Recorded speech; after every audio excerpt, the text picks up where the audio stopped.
Right now, your phone is listening. No, that isn't some paranoid conspiracy theory from a corner of the internet, and it isn't a glitch in your settings. It is a multi-billion-dollar industry designed to capture every inflection of your voice, every passing thought you utter aloud, and every private conversation you have in the comfort of your own home. You might think you have your privacy settings dialed in, but the truth is far more complex and significantly more invasive than a simple toggle switch in your menu. We are going to go deep into the architecture of modern mobile operating systems, the hidden microphones in your pocket, and the massive data brokers that turn your casual spoken words into a digital profile sold to the highest bidder. If you have ever mentioned needing a new pair of shoes or wanting to take a vacation to Italy, only to see an ad for exactly that 5 minutes later, you are about to find out exactly how that magic trick is performed. To understand how this works, we have to look at the hardware first. Every modern smartphone is equipped with at least 2 or 3 microphones. These are no longer just simple analog devices. They are sophisticated micro-electromechanical systems, or MEMS. These tiny components are always receiving power.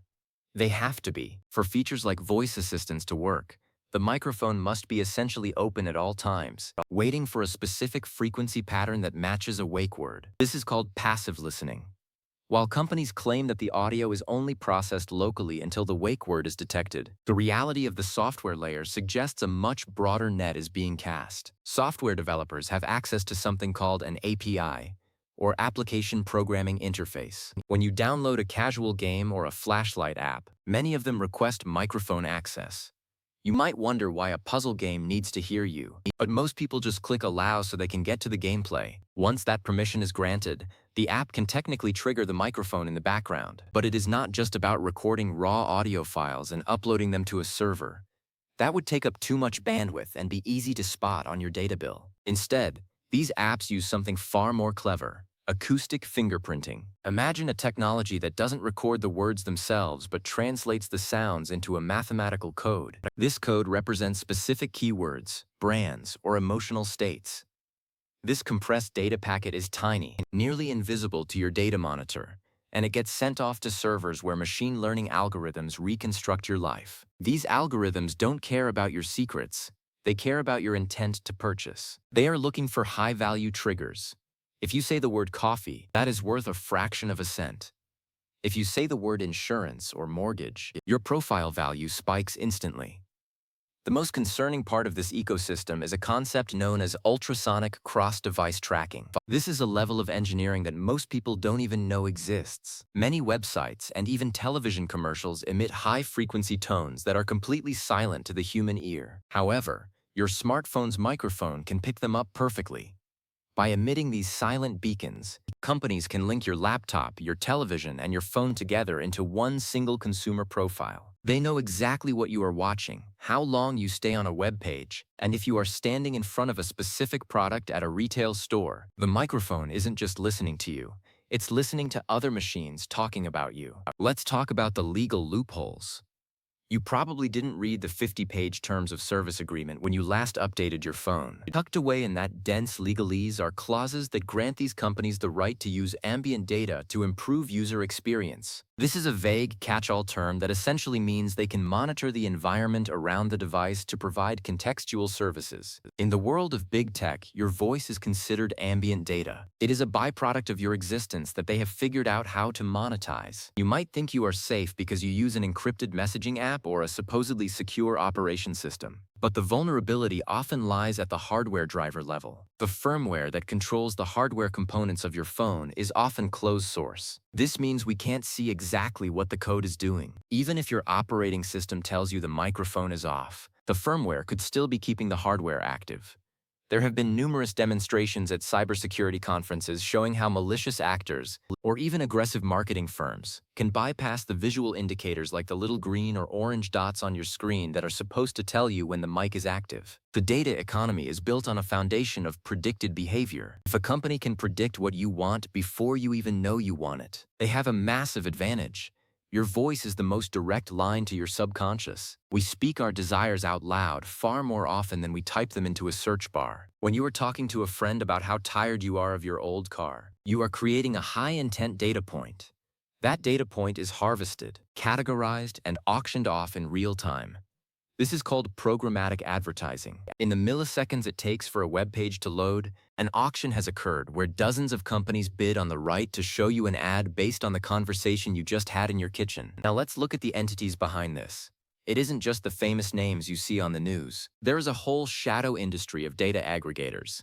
These are companies with names you've likely never heard, but they possess a digital dossier on every single one of us that is thousands of pages long. They buy data from your grocery store loyalty card, your credit card provider, your internet service provider, and yes, from the apps on your phone that are listening in. They stitch all of this together to create a digital twin of you. This digital twin is so accurate that it can often predict your next move with frightening precision. Is there any way to truly stop it?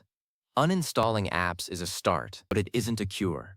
You can go into your settings and manually revoke microphone permissions for every single app, including the core system apps, but this often breaks the functionality of the phone. The modern smartphone is designed to be a connectivity hub, and if you cut off the sensors, you are left with a very expensive brick. Some people have turned to physical solutions like hardware-level microphone blockers or cases that act as a Faraday cage, but these are inconvenient for daily life.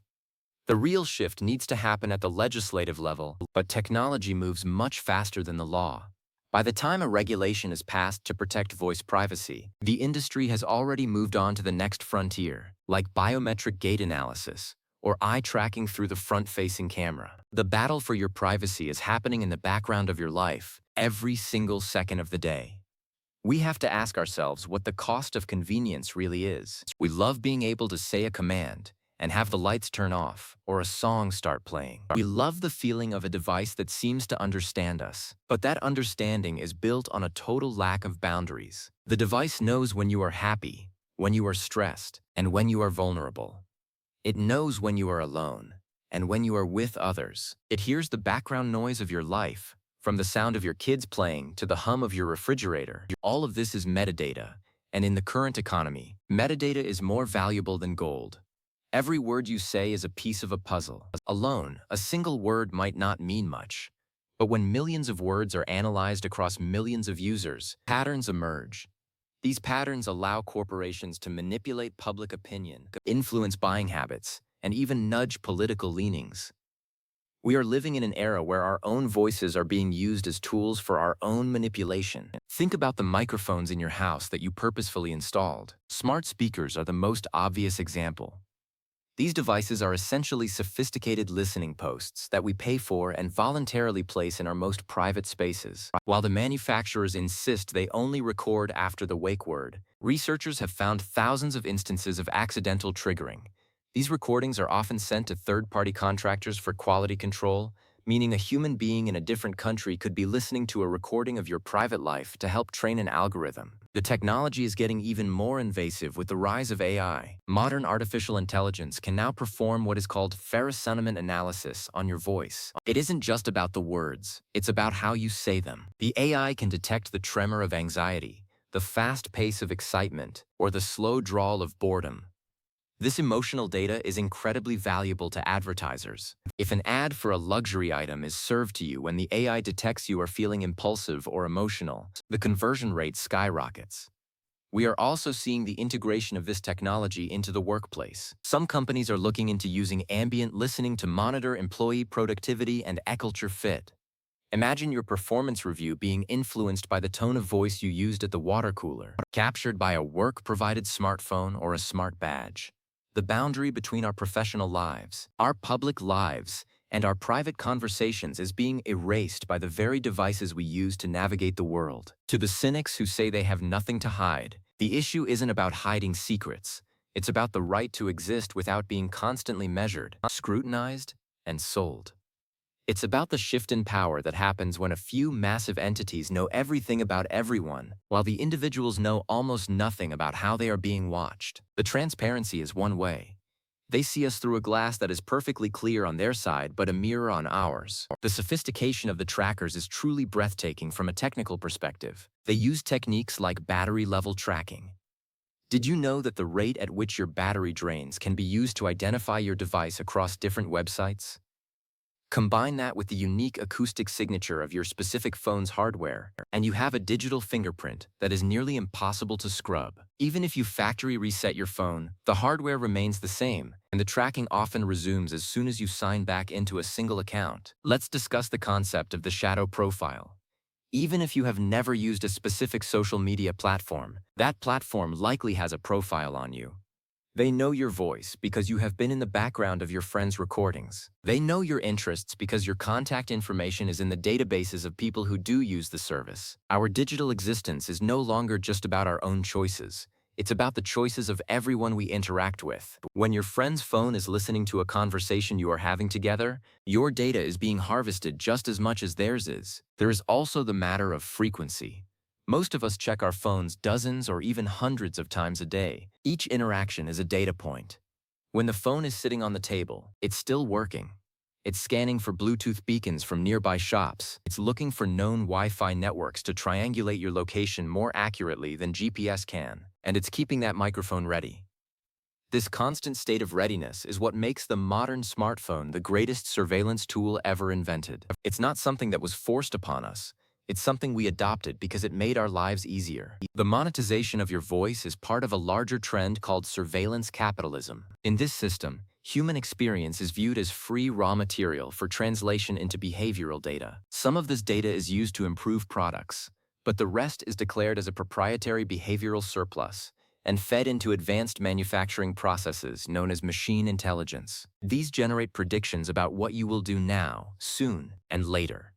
These prediction products are then sold in a new kind of marketplace that trades exclusively in human futures. Technically, the way these apps hide their activity is quite brilliant. They use obfuscated code, which is basically writing software in a way that is intentionally difficult for humans to read or for security scanners to analyze. They might hide the microphone activation pulse within a stream of normal system traffic. By the time a security researcher identifies a malicious app and it gets removed from the store, the developers have often already harvested what they needed and rebranded under a new name. It's a game of digital cat and mouse where the cat is usually several steps behind. You have probably noticed that some apps ask for permissions that seem completely unrelated to their function. A calculator app that wants access to your contacts and your microphone is a massive red flag. However, most people are suffering from permission fatigue. We see so many pop-ups and warnings that we just want them to go away. This psychological phenomenon is exploited by designers who use EDARC patterns, user interface designs that are intentionally confusing, to trick us into giving away more privacy than we intended. Another layer to this is the role of the cellular providers. They have access to data that the apps don't even see. They know which cell towers you are pinging, which gives them a real-time map of your movements. When this location data is combined with the voice data harvested from apps, the result is a four-dimensional map of your life. They know who you are with, where you are, what you are saying, and what you are likely to do next. The impact of this constant surveillance on the human psyche is still being studied, but it's clear that it changes how we behave. When we know, or even suspect, that we are being watched or listened to, we tend to self-censor. We become more conformist. We lose a bit of the spontaneity and the raw honesty that makes us human. The privacy of the home used to be a sacred legal and social concept. Now that privacy has been punctured by a thousands of dollars glass and metal rectangle that we carry with us even to the bathroom. The economy of your attention is a zero-sum game. Every second you are looking at a screen or talking to a voice assistant is a second that is being monetized. The companies that run these services are under immense pressure from their shareholders to show constant growth. Since there are only 24 hours in a day, they can't get more of your time, so they have to get more out of every second you give them. This leads to more invasive tracking, more precise listening, and more aggressive data harvesting. If you want to test this for yourself, try a controlled experiment. Pick a topic that you have never searched for and have no interest in. Maybe something specific like industrial-grade floor waxers or pet llamas. Talk about this topic clearly and frequently around your phone for a few days without ever typing it into a search bar. Watch your advertisements.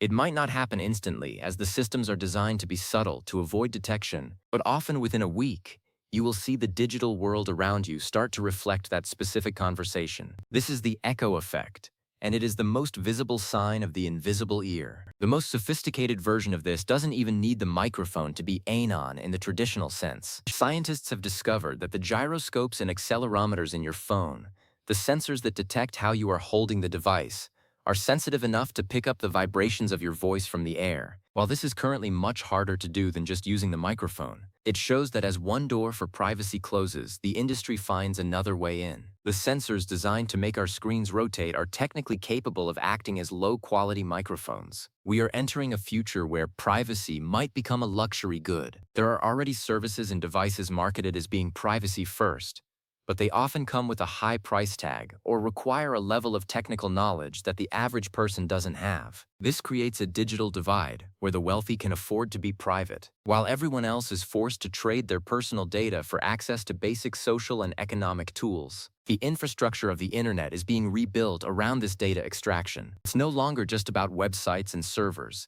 It's about a global network of sensors. From your phone to your car to your thermostat, everything is being designed to feed the data maw. This Internet of Things is essentially an internet of microphones. In this world, the quietest room in your house is still full of digital ears. The best defense we have is awareness. Understanding the tools and techniques being used against us is the first step toward regaining some level of control. It's about being mindful of the permissions we grant, the devices we bring into our homes, and the conversations we have in the presence of quartz technology. We need to stop seeing these devices as just helpful tools and start seeing them as the sophisticated data-gathering nodes they actually are. The tech giants will always tell us that this is all for our benefit. They will say it's about making ads more relevant and improving voice recognition. And while those things might be true on the surface, they aren't the primary goal. The primary goal is the extraction and monetization of your life. Your voice is one of the most personal things you have. It carries your history, your emotions, and your identity. Selling it off piece by piece to the highest bidder is the reality of the digital age. The next time you are sitting with a friend and you have a deep, meaningful conversation, look at the phone sitting on the table between you. It isn't just a piece of plastic and glass. It is a conduit. It is a gateway through which the most private parts of your day are being broadcast to a global network of algorithms. The app running on your phone right now isn't just a tool. It's a silent observer, and it has a very long memory. It doesn't sleep, it doesn't forget, and it is always listening for the next word that it can turn into a profit. Everything we do online leaves a footprint, but our voices leave something even more significant. They leave a soul print.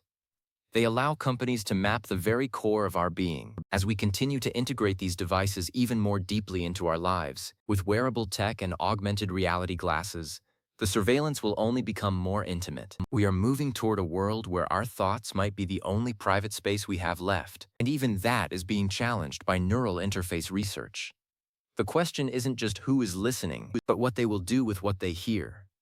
Data is neutral, but the people who buy it are not.